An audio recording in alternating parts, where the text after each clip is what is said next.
Abuseba mu adwona ya mu akwaba edo aba anwumre Pampaso dwumedie so don hwe ba ko a eda yanimi yebedi o my Ghana ho enkomo na yebisa ensem a esese yebisa na ene ensem a yedi ho enkomo ebi enese na do danko Akuffo Addo make say one in United Kingdom na afutu a wode ma New Patriotic Party amanyuku ne se wo mo ahoden a wo mo wo no ebeye a wo mo entwa ni mfanhwe party a wo aban mu a kese ono ankasa describe wo mo se womu ye disastrous. I say disastrous Mahama government. MPP amanyuko mfoma hoden emfa enhwe ho. Yebedi ho nkoma nwumre na yasena hwe. Se the power badges na ba bedru. Enkania no ho asem etesen.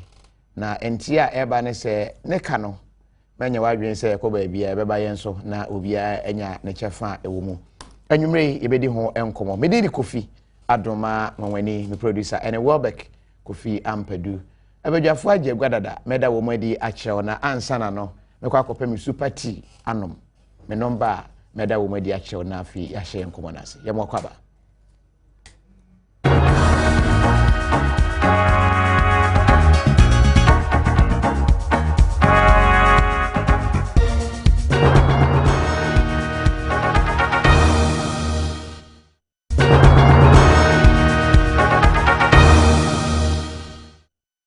I was trying ho kwaje yaboafo nkratwo yasan aba na yebehya ase na yedi enkomo no sede medi kan to dwa no ene yehwe se ye NPP amanyuko na nyebia wo mo ahoden sesei ehefa ena wo mode wo mani akyere sede na dodan kwa Akuffo Addo de afutu ema wo mo se ebeye a wo mo ntwa ni emfa nhwe o mampani John Dramani Mahama amamuo na wo mo nya se wo mo ankasa eto mo ho blues no na eno achi ni ahwe power badge no eho nsem ababedu na nso akwakoye kotobekuma anase adepa enwumre yebedi ho enkomo na empanifo ene wo mu ahia ewofie ha eye honorable Matthew Nyindam member of parliament mamanfo ewo Panda honorable emwadwo yeah empombo ko de fita ye nkunimdie ma party no bibia akoyi sese oh Erade Adom na mo invite bi o mo se o mo mai wan mo na o se o ma o same crab se o mo invite na crab se o invite no bi na o se o ma se nya ntwa ana o invite obi se bra sabe na yankasam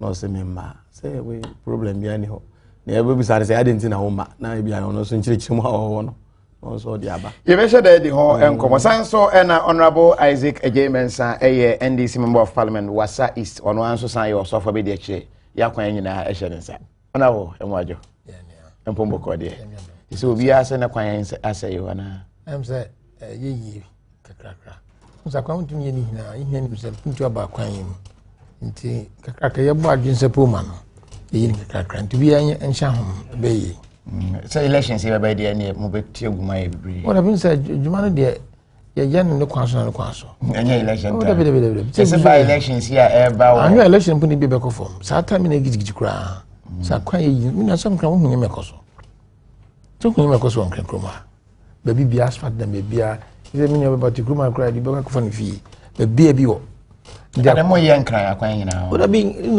over about 230 kilometers of asphalt valley Pampaso kan and it's one say na say krum me aso puntu eba we dey clear anya dey ya bia but what dey overhead e kan kwam nkruma ne kaso de kan ho dia na nkruma kasa de of course your areas be over in timko banina e ka kra ne ko unse kraso puntu eba nkra kwam call the regions in many are there, and there's a significant improvement in our roads. Circle the baby am the Broyana. That is the expectation. See, a some part we use. The expectation is that by the end of 2016, now a demokain. This brain okay na. Or is brain abeng. Brain next year near come. Because what can I say brain? Brain away. Maybe the brain. I just somebody try jubility. David, you want there's a contract, time span. A time it be. The time it be, certainly it's not the end of this year. Okay. Yamra yense mankasa. So na wo Martin na mention say emfam free so. Na do danko Akuffo Addo onam was 19 December. O partner kwa kushia osunyan na afi wada ne campaign timedi. Eno akyi no ogidie se obaba bedim kunim ne mo obetu party manofo se ahoɔden asese wo mode kasa etwi wo mo ankasa ho no wo mo target mfa nkoma mampani John Dramani Mahama adan asese mo target mo ho yo Kofi Adoma onwani mame fa kwanya so na menchia omo agibre na omo ehweye anwumre na mafa kwanya so na machia na Addo Akuffo Addo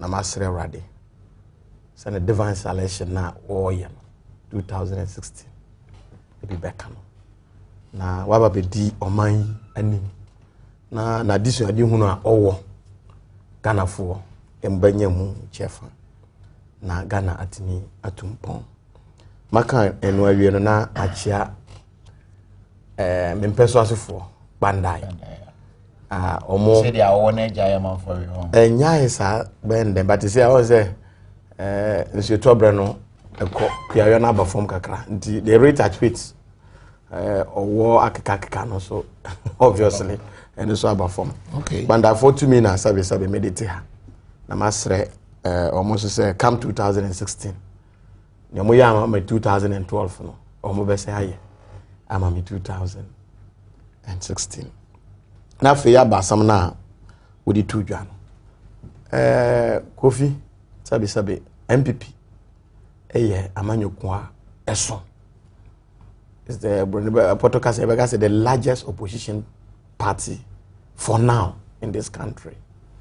Out here vosa na Addo Akuffo Addo nyaye na we are talking about 5 million plus votes nti party no so ti nyamre nyina na ye nyina ya adwen betimi akobenko na mesume ntina ha enunu me ho ensre enkase ye party no challenges bi ambam metimi akase enokrese asundwe anhyeda amma party no mu for some time now amanfo I have so much worried asundwe emma mu anase amma de that means say abam ona say dey asundwe ba o say me kaka ko hono we are on track for some time now no challenges are by party no metra ha na me kase menunu me ho asere akase bibia sabe omo na omo hwe no ebi nim nyansa esene ye because challenges now was sponsored by NDC no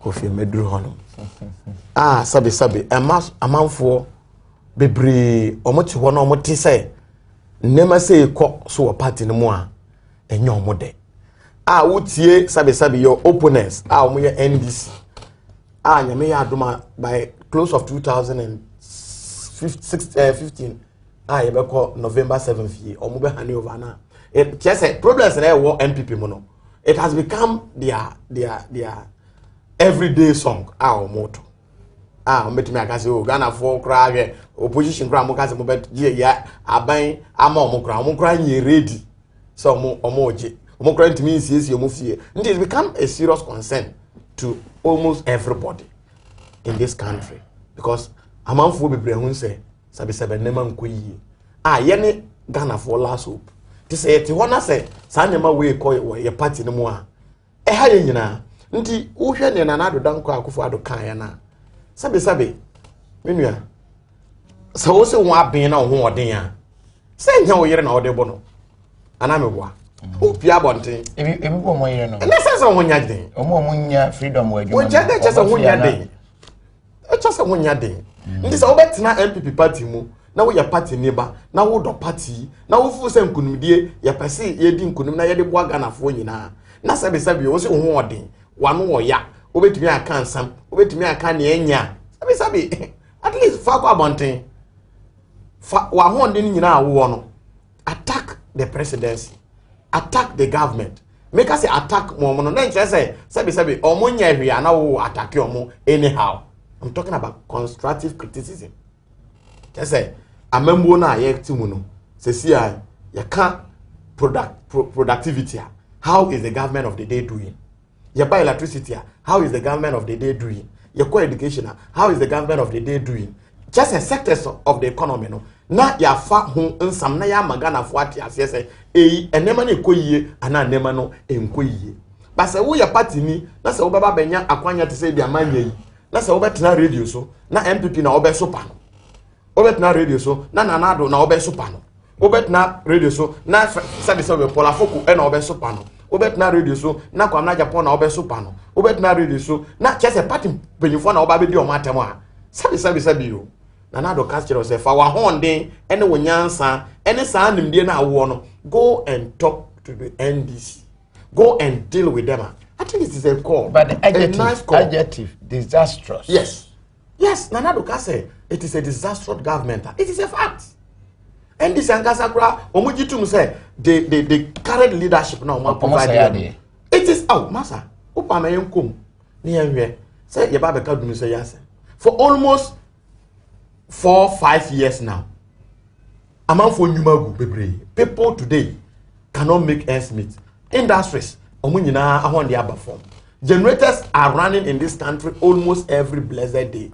Say I wouldn't say what now crazy pine. What bush. Na say Osrama na say bosome no epia. Ewu na epia. You see the joy that children come out with. Say as ana be o. Uko vie na muti area wanna like to know them na like so. Obe hu say kwala ni tiam. Just obi ani age. As if we are moving backwards. This is something that has happened. It's stone ages. But it has come. And then you can say, look at our GDP. What is the GDP projection today? We are talking about 4.1 projection. Tema Omanpenyu Rollins, Abba Banso Obabi Friso. Now GDP growth was 3.7. Tema O Friso no. Ediama Akuffo in 2000 no. Now GDP growth was 3.7. Today we are projecting 4.1. Yebeji 3.7 no. We grew averagely to 7-8%. That is GDP growth. Without oil. Obianya oil. But we are talking today projection 4.1. Yakwe anyone na yakwe. It's in a call no there are other that is just the GDP growth alone. Inflation as we speak today. What is it? We are talking about 17% inflation. It was 18%. Today inflation is about 17%. After all oil and everything, that's inflation. Go and look at arrears. Go and look at our debt stock. Obviously, you get to know that, look, depreciation of the cedi today. $1 is about 4 cedis. Into now $1. 4 cedis. Depreciation. It is a call, say, this government obviously is not doing well. They know. Omanga said him say they are not doing very well. I'm about so. My honorable Honorable. We are not doing well. You describe one say more disastrous. More by no. More say anyama. Inti MPP form for Umuja. Emremugumoso. More ready. Nyamedasi. Mami fasa kwenye susuna. Minchia mi peso for. Wasa East. Mre hemi hina. Na umusumpa ichi ombiti. Nagana fo ehwe nyina. Ya misho bibia. Mide minya. Sa kami kwampa nka MPP asa ne kampesa me ko hobio nka min ka MPP asa ko wan hwe ka ne do an kwa kosi baabi ese so wonu anya asama anya so wodje ho so mo nije there is nothing any see aya I just say asama sisi MPP min eya nije diga me ko baabi a nka MPP asam pa de amun film because o man ka se no mo yoma asam no o mo ka no nunu no ka no nunu mo sesere so mami sabi wakaba bi na so mami ko afumu a so sempa gan obi bia anim se MPP nsemo pa yakoko akon kan na de nti se on flag bearer se on reserve energy sa ni who energy crowd ka ko energy so the energy it's already been spent energy mo kuku na kuku ni ade se adwen na ebe yusu na ide ka manage hu sa but kise say ya tiwa ya bechi mbi kakra bi o say ya akukumakun ya bayo say am office vandalization ne o maka mi de minim ngami de ngami se ngami kabi sende ze MPP o mutokwa na akomu no manka so busu asem o mhwe no mo onya de as to the energy say o say yeah na mtse mi hu energy kro na o kan so mo spending energy energy no say no ma say patapa na jansa dan and say brain work because what is happening now here ekuku bem MPP for mo akoko sese ye ka se me daga me membi no enya ade a se brain work bi na ya de patapa sam se bi from grofo you aware a che de bi so de bi kokot na se for na wo hwe sɛ patapasam ne kakabensɛm no abɛm no awukade no abɛm no dɔɔso so hwɛ wɔn office na ko vandalize ade kyɛ no we aba we so ne yɛku bi nka wo ne ade sɛ no ne energy nkote na mesrɛ yɛn pet gidigidi bia ndisa hoɔden ho on be gidi mesrɛ mo ndɛ sɛ minka bi no nti omu nya infam yɛbɛpɛ energy no sɛ kyɛ sɛ almost spend on energy no saa gidigidi almost spend on themselves but there's so much to spend on themselves wɔn mu akasɛ ofi yɛn kasɛ no ahotɔ ne hɔ na wo de go ba bifro mesrɛ sɛ one energy no almost spending sa energy on themselves no mo hwɛ sɛ nyame nyina bɔkɔ ansa na motumpa legitimacy o makaka amano de ansa ndis fo nya de enti no ya de hwɛ ni brain work sɛ patapa de nkan de hia we don't need it it is also government mo nka sɛ munim mo ma ba ba meda mo sɛ da ban yi no mo de politics nyame nyina kyerɛ sɛ in spite of challenges I would not here the global issue yeah de pa nti so mo ko a yes so mo manya adwebra o c'est 2016 about 20 dia boko kasa bia nim na atem di na de nkofom na ye very civil masa obehu so Ghana is the see mpuntu ekoso enwoma ekoso na de papa bebro ekoso see hu after challenges they are there no ka yebe ko dumzo hu kan no de dumzo issue on kan ni afi na atundin kan ye dum ya neba na start ye eno man pani ne say nyamishira no don yewa don the money mama nyamishira no Pampaso say last year na kameba na kama wish no birthday na nde ma be me fa sa kwan so obi a nyamishira no aso because I said me ne deputy minister in America masa President Mahama you be a nyamishira no nyamisa ono so me aso pani nyamisa ono so pa into we challenge about Africa na Ghana ha ne ade a still papa ST affairs amanyama ekoyi nti me na mesre nka MPP asem na ko gye mu nka mepe so mo anyo ma kitrakitra o man ka so mfa kitrakitra mo na mesre se wo mo dwen patapasam ntutrasam ne ade a nka manya brawo o ma yibi o ma spend energy on themselves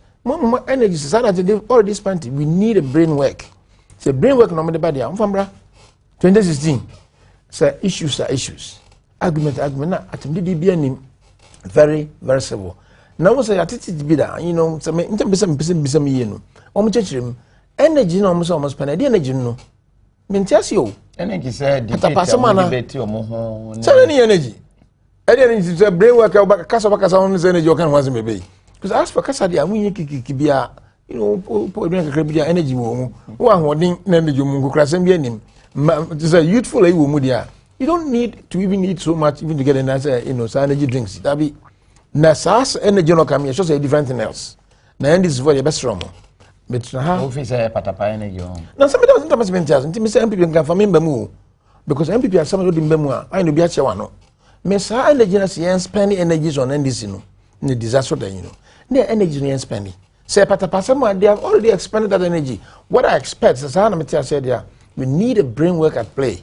So brain work no more some brains there, yeah. No more such brains no ready for 2016 they be shown. Pepe. Nemu patapasam there that be omi free ho. Yem patapasam bia e bia no more chance njo mo back no mo chechem chom microphone. Because you see so case me wan chem ye pe obi ti ase wa obetin differently. And leadership so say as if I say we ye pani dia do mani mu a obi o ha ohun say leader no ase we go no jadi. Nti omo back po no mo chim mo microphone ti ase yi. Me dem ti ase. The me advice say patapasam na tutrasam dia mesre enesi empese ko ho o many bro they have had enough. I'm happy to hear is also problem bia ne ho na me da yam ase say me mu de ka say problem bia na ka me pepa ka mani beje pa me bompa say next time so Pampaso o ma bi wa nya no da issue bi o ti mesre ye bompa aka ho say nyame ndom ho nyame nka ho ho say on ka ho nyame o ma nsan ko ho say ankasa kasa bia ba MPP mi ya no bro because we see a peaceful MPP is good and a stronger one is better because yes ni e say aya kasakase si ayi mu a anya akokwa ebe mu a nka nkom ntunya da bia pesa ye be pesa sa ata ma ina oka no anya no kwasam omunya hoden bibia kasakase bia ne ho omu leadership crisis no hina ko na 2016 face to face no bia be ho Ghana for design the minia me da say na o mesan about so na when that obaba energy so but constituency akwasai what say some post na me da so me fa sa kwanya so me ko TV me kan mendem person so for say me constituency was East branch any constituency executives the regional leadership Sarah and indeed the national leadership and this party na say mami akwanya sa me kwa me ko kwanten kro the then say so sani ya bay the first any na dwuma ekoso mu nua impuntu we are changing lives and transforming Wasa East. Mr. President say changing lives and transforming Ghana. Yen ya kan changing lives and transforming Wasa East. Nti o say that be a say dwuma power starti say we better to na man boy nti ko kwante kro. Nti ami shawo na me ndom. Mate. Ana when ndam. Me minister there madam for. Ma wakase bi mpanyefo say akom ne nchire. Energies no. Yeah, energies na o kana so. Yeah, MPP for sabi and na me dey kan bibia si we party no ama be nipa mi no ahwere mo nkwa a very unfortunate incident. There are criminal issues and the law is dealing with them. Well, na say ye beka say energy if the party na do ka say ye use your energy enko end so ye nem say ba entoko asam a president kura kan was say ba to transam eba ahonden say obi betumi adi atotrasam ewo omanyimu a omomo black belt say ba karate a omomo kura black belt ewo atotrasam mu na ye kura de ye belt bia ye ni bi wahu but ye mfa sa energy no emfa ma enye sa energy na ye ka banana do ka say this omanya ya ka mu no ye ti mu no enema asai ni say enema asai na say ye wan honde a ye mfa nka enche Ghanafoɔ kwan ya omo say oman no yen compare omo regime cause nyame ya adom a omo ye omo 8 years by 2016 ye 8 years from 2000 to 2008 yen fa sa achievements nyina emfa to table na yen fa ye energy mfa nchirechire amanfo go back to the grassroots yen ko amanfo a omo wofo hono no na yen nchirechire omu MPP by 8 years yayewe NDC aba where onwa that is the kind of energy he's talking about because what see oman no mo say oman no na nipa say oman ya de ahonde na esie oman sabi nya ahonde e de nyansa but honorable so kire say kasa energy dia anka onya aduane kakra bi kra dia no sa wonya aduane me feel say nka wondidi what say wonya aduane kakra dia say na do anka say we need enough energy what say we hear energy anameboa nti ono so wonya aduane kakra dia obenya energy anameboa so energy is energy whether big or small it's energy intellectual energy. We are talking about intellectual debate. We are talking about going down because what you want in campaign here mimi ni campaign here say do say be campaign atai ni ko to emfanya adwuma o we mi mfanya adwuma o la course bi na shoe bi na bush you need energy. If you don't have energy you can't go to the bush. If you don't have energy, you can't go down to the grassroots. If you don't have energy, you can't talk. Chromedian said bush no. Cities any bush. Oh, nya hankwa no yoka no. No, ya rural business. But the na do yoka no. Nya nkran no ka ma mo, ye ka ma party fo nyina. Oh, okay. Nya nkran hankwa, ye ka ma party ni nyina across board because we are talking about 275 constituencies. So we're going to work there. Sabi o, we need energy. Look, na new elections 2016. Now invite you say another platform you so. Is it the same thing? Would our faces will be the same? We will reduce. We will calm down because you will go and spend a lot of energy to campaign. I think that's what another is talking about. Say about to try some dia sabi we're talking about rule of law. Okay, ntinchire mu ne enye etwasem energy. Ntina Yemukungra energy ankasa. Dumso energy as every power badge abedru Ghana ha. Ya ho ehye ho fa over the weekend epa ho ntuma obi ani age omo eda awurade ase wa sorry sesese de nkania ababedu na de tete efa eho eka na grid company for chese ba bi eka kone de kanonya de a obi abefa ebesan aba ya de ye adwuma no ho mo mrahye bedwafie de na mo ate efa ho nkasa yo energy asem dia make us sabi o say o company but now I fold up because of energy. For now we are hairdresser now what you might say because of energy. We are pure water seller now what you might say because of energy. Now so what to say aban e bo no ho mmeden so obeso energy ano a sabe ebe ye wode mimiti we me bo mba se medru fie na light wo ho na se light ni ho a enti se makurase de me kona light ni ho na se ma yi me kete me dia bia fie me na me da ho no bankrande yentimi na abonti me ne nye yi nti no ahuhuro kra bedew ama untimi na ntimi me bo mpa ye se this energy crisis aye wo mu no improvement be dey ebeba ndi tama ye nyina ati say power badges na aba no obviously I was happy and I mean say I am happy that these power badges are in because they about 225 megawatts na ba be kan nti but unfortunately amanfo so ko sa pa etwa omanum because power badges na dey aba. That is one step meti energy minister mano ka say maye nwi say power badges here ba yi eno is the end of Dumso.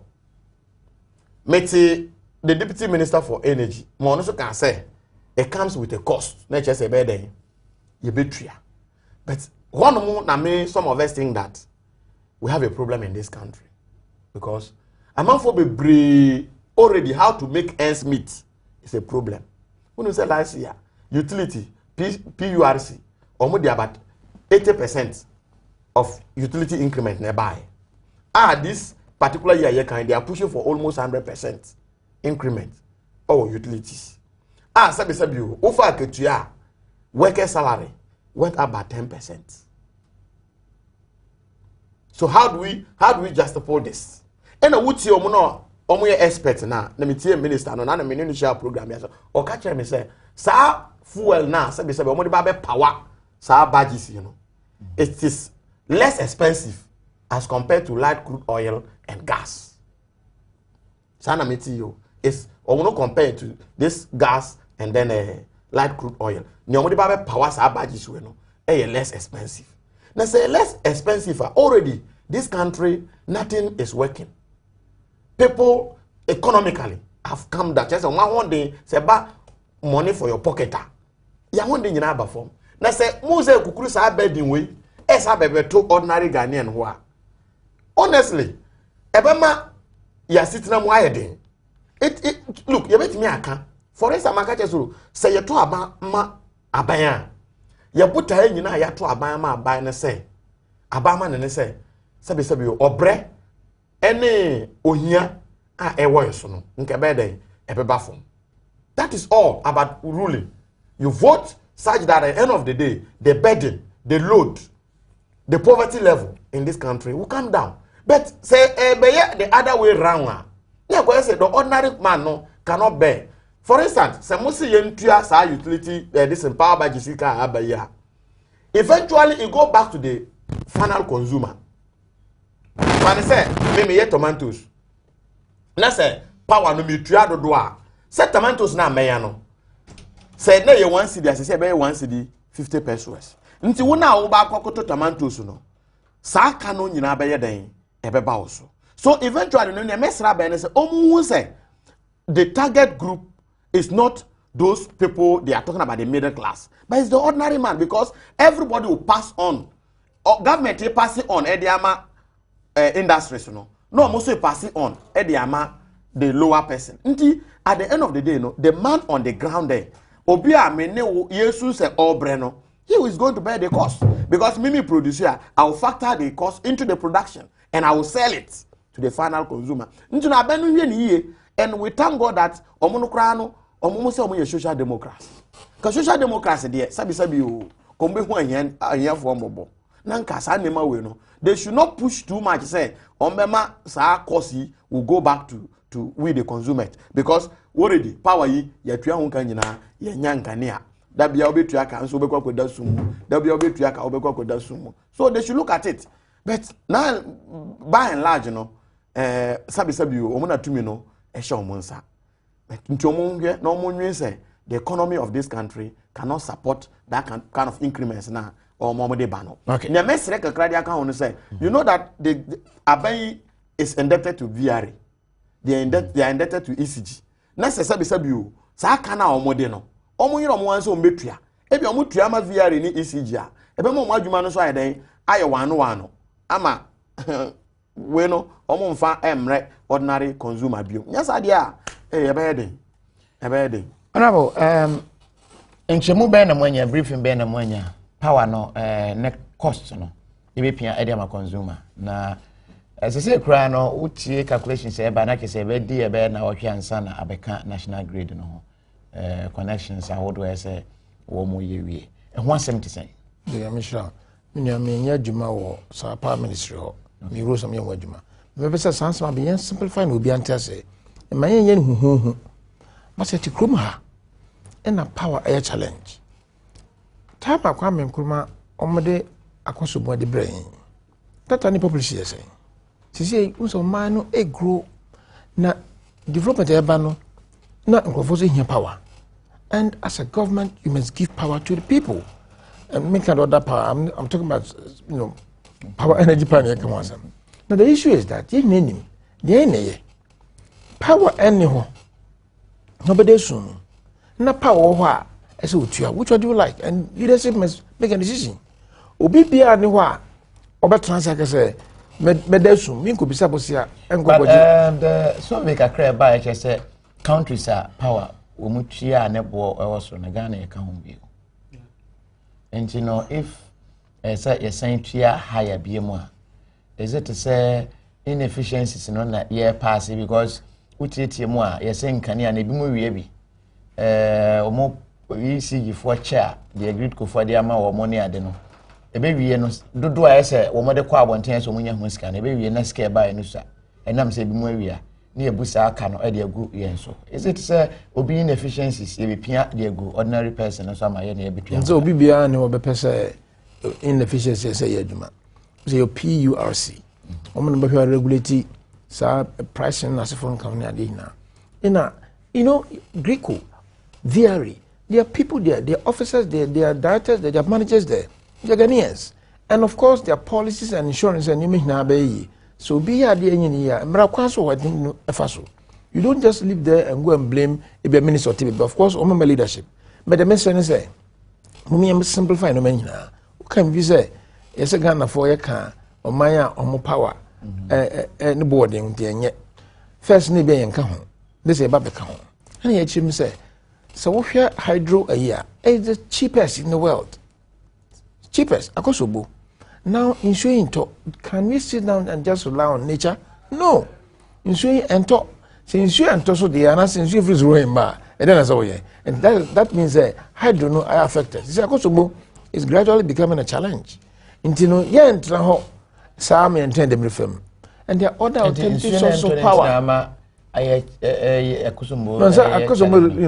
hydro relies on water. And if you don't have water, you have a problem. And fortunately, there are other alternatives like, thermal nasifui. You see, you diversify your power supply near the Yako thermal. We see Abuazi. And that one, because of fuel nasifui, it's expensive. It's not as hydro. No, we Ghana say, I can mine on affairs, your power energy is cheaper. It is because we relied on hydro. And a bit of time, you need to management of the challenge, management of the problem. And until he will fix it. Until you just attack a challenge and just go with it. Until we are diversifying and going to hydro, what they call it, thermal. Thermal has been say wording. Until it is a fact of saying who say, you better transi, ni power, ye, and now to say, if you are power. And that's a number betting a sustainable Imagine say, the right decision is that go for the power, bring the power to the people, explain the details to them, let them know and understand. Say, we are unable to provide you power from hydro because naturally we are not getting the water and the rains. And the alternative and what they call thermal. These are I think there should be a reasonable transparency. Some and you're talking about efficiency. If you inject reasonable efficiency in the management of whole situation, why can't Ghanaians understand that? Imagine Chairman say, we be a power no boarding Wabra, so what you say? Because the power, you go for it. But the concerns, like you're saying, is if it is VRA, if it is Greco, that's inefficiency. These are basic stuff, and people have to be checked. And people should know, say, they have to be patriotic and do the right thing. Me, the media say, you have the power in number, so a badge number. You mean energy.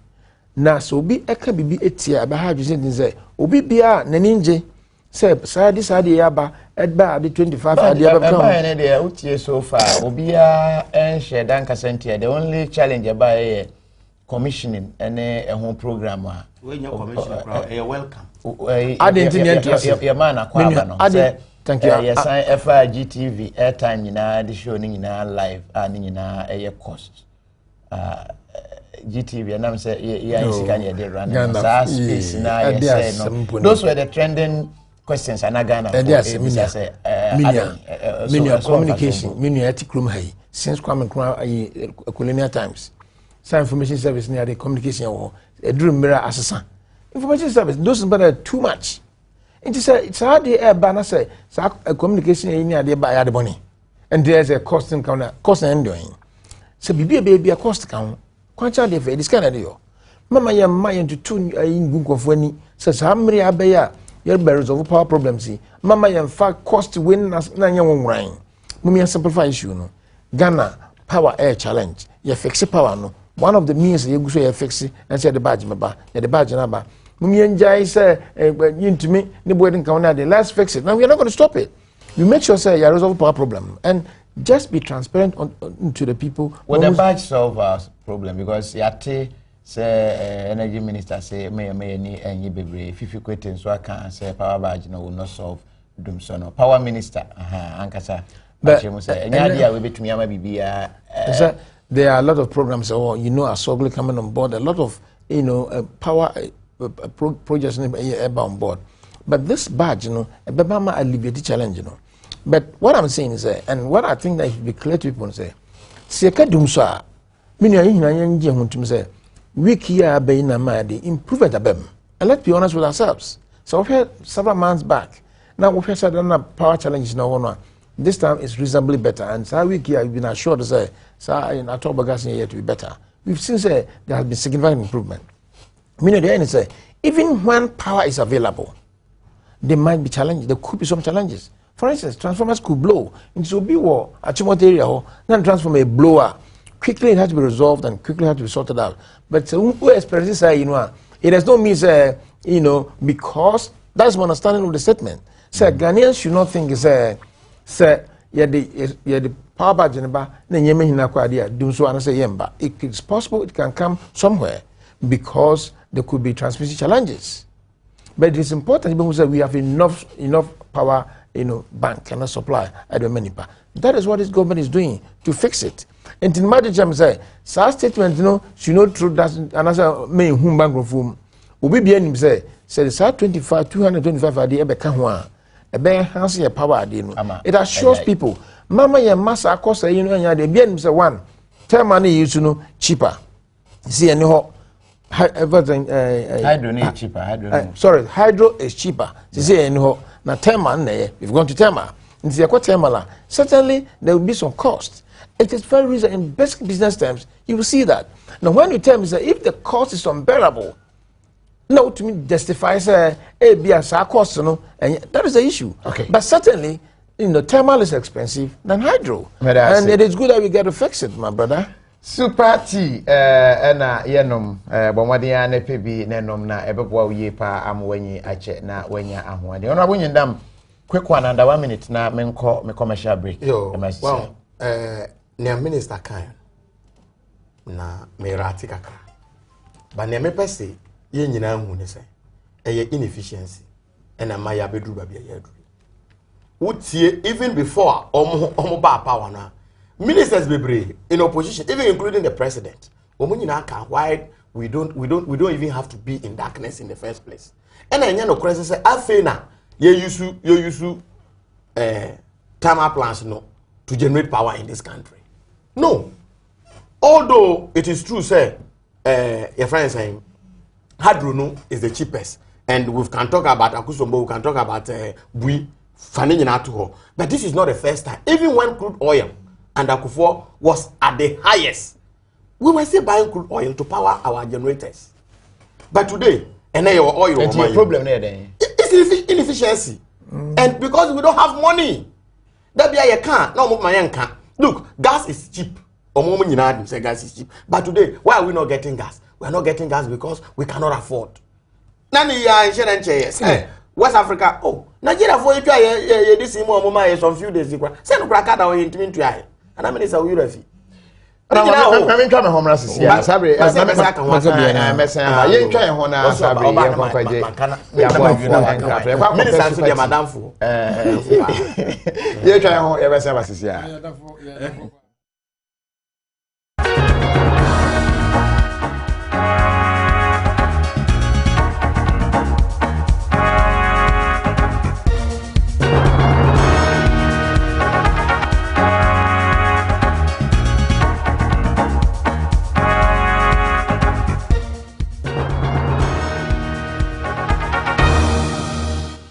You try on kwaje abwafo nkrato super tea adaroma ena bribi de Pampaso dwumadi ebro baby adre enche beba moso na baba beje mo adwenkyere efa nkoma yedi eho na messages kakra mo de aba ebat Ebenezer ewo bekum wase kofi bis MPP man ba me se nokrese wo mo meet na mo ba no osunwan no emergency congress na Addo ese obesi form ho ejema Dr. Mamudu Bawumia na watu aso na na Fredua ene beye running mate na afise asembia ene na monten enokre enya nokre ya trokes ya pa sebe congress na ayeba no na odi kankan na Addo be na mu ye campaign team a team aye dey move into the elections come 2016 a winning team na be fe omra memehwe minister kwa me invite no say hana omra memehwe na this ade Efe brutal. Patrick Obinjan, was say Kofi, please can you okay. Mate, we are the number and was off be a program Pampaso. Ne fie she ne ma free mo okay. Sorry. More London also open a number na wabuano. Sorry. Etwema dwen di si ma abna ewura na wo go so a na ono nso wobubuo mohini bi twitwa ne naked pictures de ko go internet ye ho nsem no will be a nice I don't know, it's a 3 or 4 bedroom wo mawie enche beba go so ne memu patam na ya baba commission no very nice building yeda mo amohwe ye na mokoso boa wo sakwa no so yeda mo ase awofra no so a ne maame de plate obobo plate de wo na nim yenu asabre oma 5-year-old boy sabe nani afria no wono nso mo muguso amobo ano yeda mo ase yetu hu na mo eko eye Cape Coast kra ma mankasim hema anamo otu yeda won so ase na eni no nhwemu kire se akakakra ese kure wo mu no ewu ansa na yetumi affect artificial no mo muguso amobo ano nso no yada mas ne mum ye koye na tester wo ye nyina kyesa bofare nya ade a obehunu ade bio en 5-year-old boy ne maami ankasa efre nani yare hosem a eno nso esia de bremo Pampaso Prince Opoku Jemfi was a confident DC man has nothing better to solve doom so okay nana kwame wa hafo Kenya se number 2 na odi we efri ebae yemi phone lines no emfa ema mosabe 0302211705 and answer 706 0302211705 and answer 706 with me afre na wabamu nkoma yedi wadwenche efa ho na wabamu ede wadwenche ede aba ona wa say do tie nka yemwajo good evening go fiat mo woni ona wa say do meje so mentio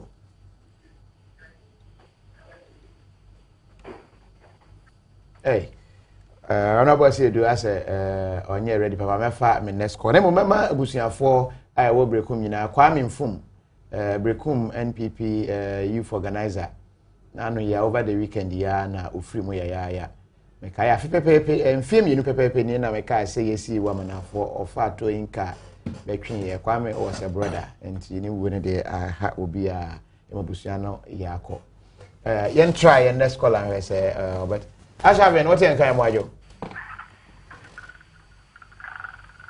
Ashaven what yen kan mwajo ma wani mpacho mi do tu ro bo mu titani nyame da so hia me Ashaven kasa yentio na de bi fo na ma mo ta di ma wana there be we Gawan fashions oh say we yi mo no black man one time on a board James and they were making me the wakata papa ana bu that the kwamba you pranke one can repra minyare and now I no power bad no nandeminam hairdresser for no omubusi a baba for mubuto momutu obi any adi ndi cheba and that toy generator be video toy and they provide other 20% Africa nkabana na ni saka this medium you get me na do see disaster there how the baby page why I'm facing the party no more mukuku no munda buy or use them to my papa and the whole one for Ghana agina tuno there a bit my apa sai me dine wo do Ghana because Ghana for near ready because community no more market can pass na do not ready yeah Ghana show some but I say ona boy say do yasem wakwa ona boy say do tie nka ya mu akwa ba and then the whatever line na so to so yen try your next caller na afia me say ona boy friends ya mwajo ya go vi me do so na go fi no apom di say nyame da so hia me elubo boko de ya me nti omenia go fi elubo boko okay o be mention o no abeja fo nya wate na me mo ewra agi mensa deputy minister of highways me mo na baso di mapa o di ma o my Ghana go vi am say ejebo eje na nya bebedu ebebo mampanyine abaso em say o mampanya kire se o man na gasa etimu no ede na koma so na dunso na ekoso a na o mampanyine gasa ba bonte beka se ono gasa wontimi na no a wo ko dina o masebedum ekoka se ono as a president no obeso bo sa dunso no ampa opanyine tu ana mo no edika mebo na baso pa na go fi de meka ne se o man etimu no ya yenyina se ade gba o man na ebe bo o man na tumpo a yenyina ye fa yenim de ene enya fa en support ade no so that bet ma bo ma o man na tima konkan enye de bia se de be na manyosem ade ne ye kwa na ye se nye eno ne emfa sunje ma ede me sere mi ni ampipi ni se o man penye ko fa sa power bat na ba o mo modern se onu nimje bi o bia ebet ma magana fo etime konkan no onfa moa so that etima bo ma o man na konkan but as am first see do and transfer see do ye mwajo the best I try your next caller na fear her say obeti and kind I don't know your challenges kakra e wo your line so shano so say Gawan fashions adaroma na bribia wo pam atade e de ehye na obetumi afre Gawan e wo telephone number so na why design bia wo bia e de ama and e de 13 stars pa na de abombo 027 624 9338 027 624 9338 Gawan fashion number no memfa me next caller na afia ne nkasa menu ya wote nkan ya mwajo aja sa wote nkan ya mwajo mo kobi menu ya ofrefri na kasa yenti ofrefri go so menu ya kasa ai ndc for na de ayabo ye hu ne se omba e mu di bo mu hu safo hina se omo atwi light ko ba bi bebre kobi we are quine. Now this Guma. Say, Gwana Dessa.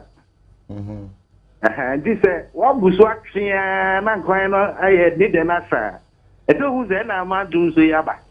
Before by no you or by one or Mushani or Nisha. It's your motto or Mowasi. Say a best singing so.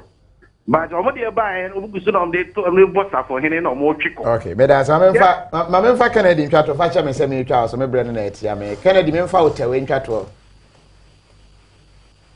Hello Kennedy. Okay, Ken so enye ready and nti yemfa ya frefo no emfa ensi ha na memra studio em wrap up quickly. Honorable in dimensions yemfa free so final comments. Yes. Obi nka say power badges na aba no enyo masa tema yede oman yi she NDC for answer 2009 na ye ni bi so bi enyo oman yi e no mo beje ye e na dum so aba ye nyina ye ebre power badges na aba no ye nyina ya ti wo minister na num tum say it's not a solution to the dumso na just say dumso no ensi ye but ne e kan say kana omubu amaye Ghana for amaye atua no that's why we had a problem or I have a problem because na me can say almost say oil na ye de be power sa particular generator we no bo from it's cheaper than even what we are doing so why are they giving us cost that is one two me na no pray or say go for the toy generators by and ameboa busa end is for say net that toy generators na we so ma omo de ko sereri omo de akoma sereri on fo omo de haya ma mo eji hu sika ade e toy so de akoma sereri on fo o ji hu sika na nke wo ha na ko to fu wel bi gu mu a nke mo ma ye nso bibia no